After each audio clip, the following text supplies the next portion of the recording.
Hi everyone, this is Dr. Neelima from Asian ENT Begumpet. ఇవాళ చాలా కామన్గా అడిగే క్వశ్చన్, స్నోరింగ్ అన్నా స్లీప్ యాప్నియా అన్నా ఒకటేనా డాక్టర్ గారు, రెండింటికి తేడా ఏంటి?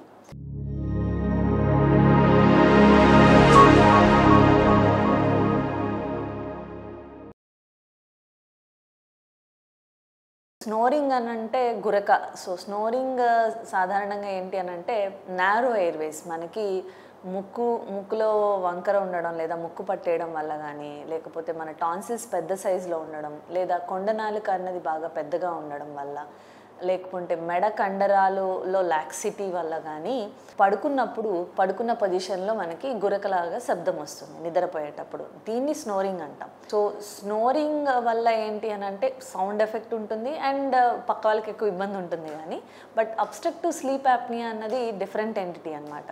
అబ్స్ట్రక్టివ్ స్లీప్ యాప్నియా అన్న అన్ని కేసెస్లోనూ స్నోరింగ్ ఉంటుంది, కానీ స్నోరింగ్ ఉన్న అందరికీ కూడా అబ్స్ట్రక్టివ్ స్లీప్ యాప్నియా ఉండాలని లేదు. స్లీప్ యాప్నియాలో ఏమవుతుంది అని అంటే మన బ్రీతింగ్ ఏదైతే ఉందో అది 10 సెకండ్స్ పాటు ఆగిపోయి మళ్ళీ తిరిగి లౌడ్గా తీసుకోవడం జరుగుతుంది. అప్పుడు పెద్దగా గురకలాగా పెడతారనమాట. సో ఎప్పుడైతే ఇట్లాగా 10 సెకండ్స్ అన్నది మన బ్రీతింగ్ ఆగిపోతుందో మన బాడీలోని వేరియస్ ఆర్గన్స్కి ఆక్సిజనేషన్ అంటే ఆక్సిజన్ సప్లై అనేది తగ్గుతుంది. సో దీనివల్ల ఏంటంటే మార్నింగ్ టైం అంతా నిద్రగా ఉన్నట్టు, ఎప్పుడు అలసటగా ఉన్నట్టు ఉండడం, వాళ్ళ హెల్త్ ఇష్యూస్ అంటే లాంగ్ టర్మ్లో బీపీ, షుగర్ సమస్యలు లేదా హృద్రోగ సమస్యలు లాంటివి వచ్చే అవకాశం ఎక్కువగా ఉంటుంది. ఈ స్లీప్ యాప్నియా అన్నది ఏంటంటే మనం స్లీప్ స్టడీస్ ద్వారా రికగ్నైజ్ చేయడానికి కుదురుతుంది. సో స్లీప్ యాప్నియా చేసుకొని వాళ్ళకి ఎంతవరకు ఈ అప్నిక్ స్పెల్స్ ఉన్నాయి, సివియారిటీని బట్టి మన ట్రీట్మెంట్ అనేది డిసైడ్ చేయడం కుదురుతుంది.